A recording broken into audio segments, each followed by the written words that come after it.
Welcome back to our YouTube channel Bollygrad studios और मैं हूं आपके साथ अनुष्का त्यागी।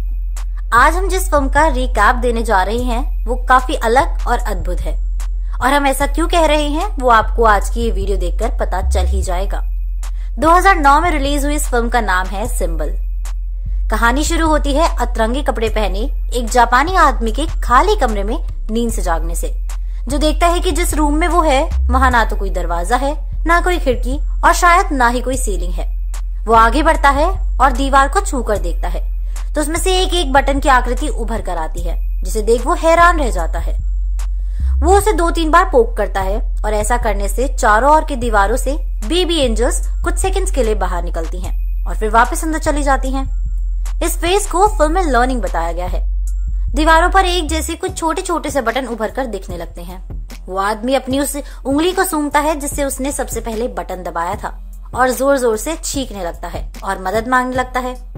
जब चारों ओर से उसको कोई रिस्पांस नहीं मिलता तो वो दीवार के पास वापस जाकर उन उभरे हुए बटन्स को फिर से दबाने लगता है।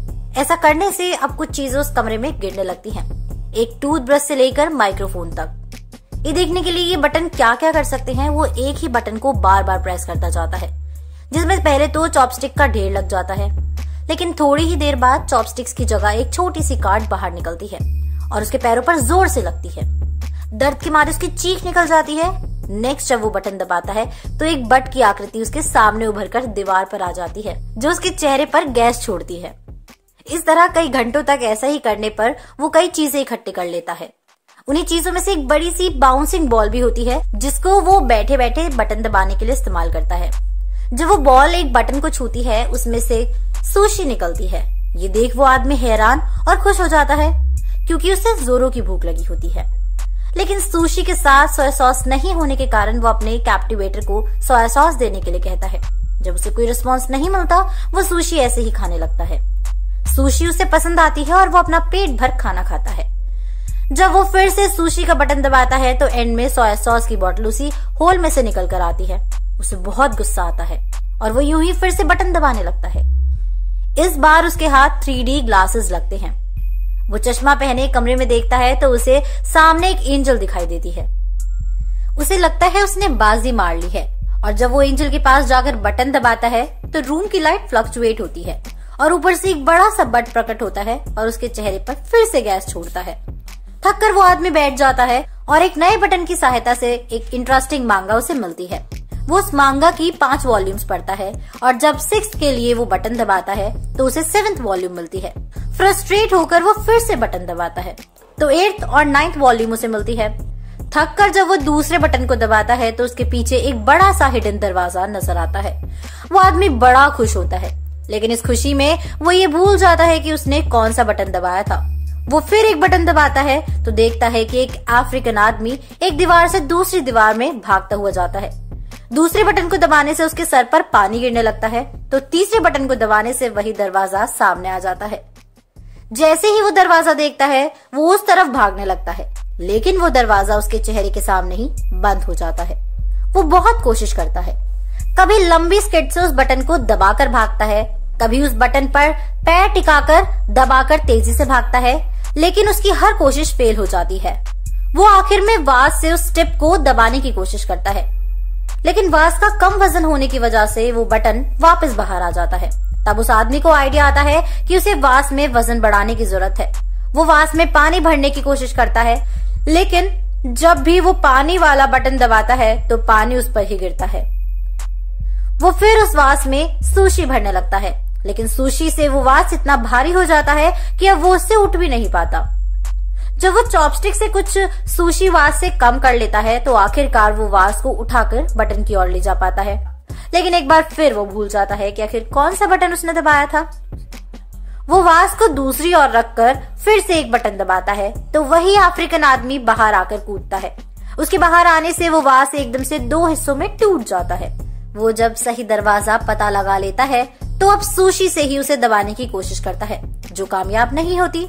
जिसके बाद वो टेप से बटन को कवर करके उस पर एक स्टील की प्लेट रखता है, लेकिन उसका कोई पैतरा काम नहीं करता। थक कर वो लेट जाता है, लेकिन दरवाजे का बटन उसको चुभने लगता है और बार बार पोक करता है। पेन से राहत पाने के लिए आखिर में वो पेन किलर लेता है। थोड़ी देर बाद भी जब वो सो नहीं पाता तो वो अपने दांत साफ करने की सोचता है, जिसके लिए उसे पानी की जरूरत होती है। वो जब ऐसे ही पानी का बटन दबाने लगता है तो गलती से पानी की जगह एक रस्सी ऊपर से नीचे गिर जाती है। वो तिकड़म भिड़ाता है और दरवाजे के बटन को दबाकर उस रस्सी पर कूदता है और अपने को पुश करते हुए दरवाजे तक पहुंचने की कोशिश करता है।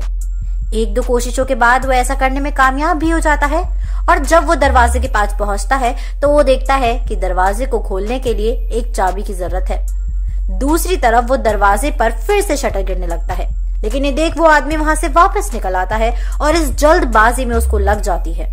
वो फ्रस्ट्रेशन में अपनी टांग घुसाकर दीवार पर मारता है और ऐसा करने पर उसके पैर एक बटन पर लगता है, जिसे सामने एक चाबी तैरते हुए दिखती है। लेकिन जैसे ही वो बटन वापस से बाहर आता है तो वो चाबी गायब हो जाती है।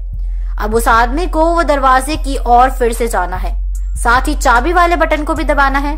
जब वो ऐसा करने लगता है तो वो कई बार नीचे गिरता है। वो कई बार चाबी वाले बटन की जगह दूसरा बटन दबा देता है, जिससे कुत्ता दीवार से ही बाहर उभरकर उस पर भौंकने लगता है। वो डर जाता है।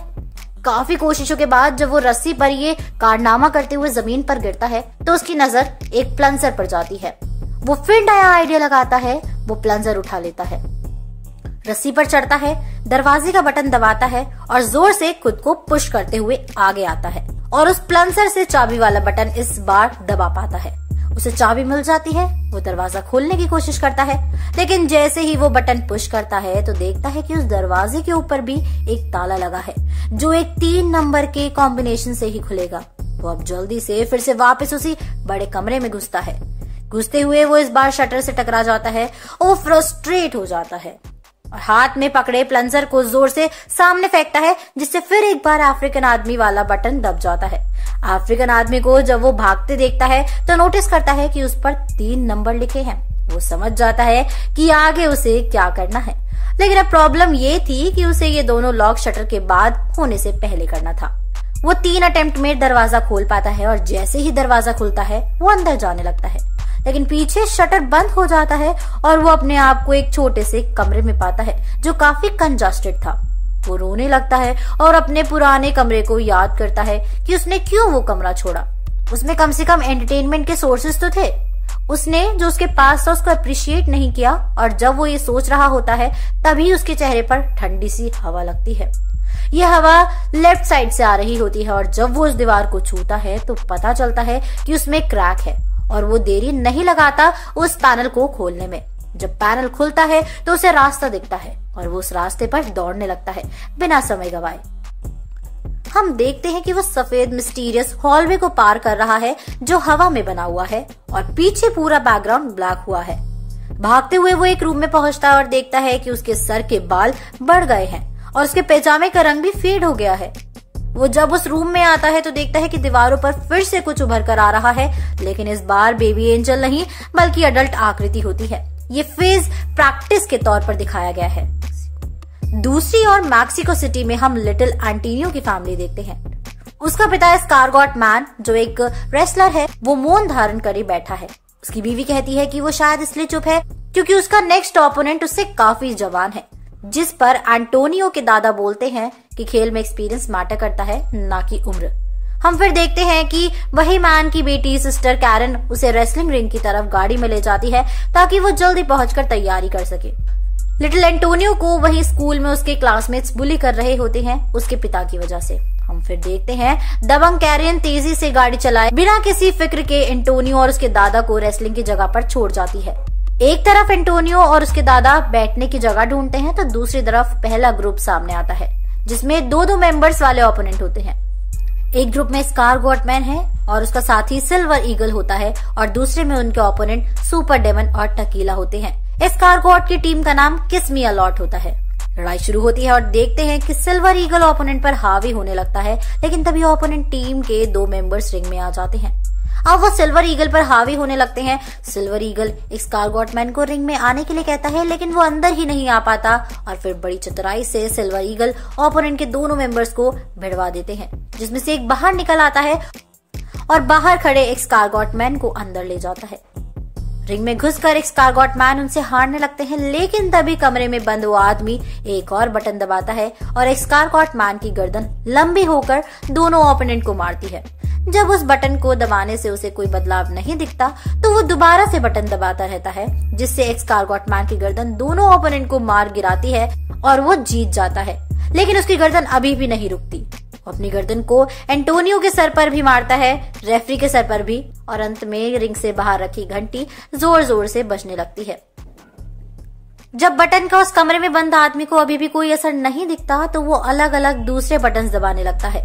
जहां एक तरफ एलए में एक मेटल बैंड के मेंबर्स के मुंह से आग की लंबी सी धार निकलती हुई दिखती है, तो दूसरे बटन के दबने से रूस में एक मजीशियन की ट्रिक खराब हो जाती है।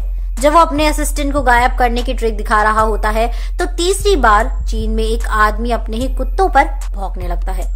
जब वो उस बटन के दबने से किसी भी नई चीज को गिरते या किसी दरवाजे को खुलते नहीं देखता तो उसकी नजर सीलिंग पर जाती है, जहां से रोशनी आ रही होती है, और वहां से हवा में एक एंजल को उड़ते हुए देखता है और एक नया आइडिया उसके दिमाग में आता है। वो दीवार में उभरे बटन्स को दबाने के बजाय उनको पकड़कर ऊपर चढ़ने लगता है। जैसे ही वो हर बटन को पकड़ता है और दबाते हुए ऊपर चढ़ता है, हम देखते हैं कि आसमान में फायरवर्क हो रहा है। तो दूसरी तरफ पेंगुइन मर रहे हैं, फूल खिल रहे होते हैं, तो दूसरी ही तरफ हाथी मर रहे हैं। ये इफेक्ट हम सिर्फ जानवरों और फूलों पर ही नहीं बल्कि हम इंसानियत पर पड़ता भी देख सकते हैं। धीरे धीरे वो ऊपर चढ़ता जाता है और अब उसे दीवार के सहारे की जरूरत नहीं रहती। वो हवा में उड़ता जाता है और इस प्रोसेस में उसके बाल और दाढ़ी दोनों बढ़ जाते हैं। वो अपने एक्सपीरियंस से भगवान की उपाधि हासिल करता है और इंसानियत की महत्वपूर्ण चीजें चुनता जाता है, बटन्स को दबाते दबाते। ऐसा करते करते हम देखते हैं कि उसके आसपास दीवार नहीं, अब पंख लहरा रहे होते हैं और वो एक पोर्टल में घुसता है जहां उसके चारों तरफ कॉन्टिनेंट उभरे दिखाई देते हैं और उसके सामने एक बड़ा सा बटन होता है जो फ्यूचर की ओर इशारा करता है।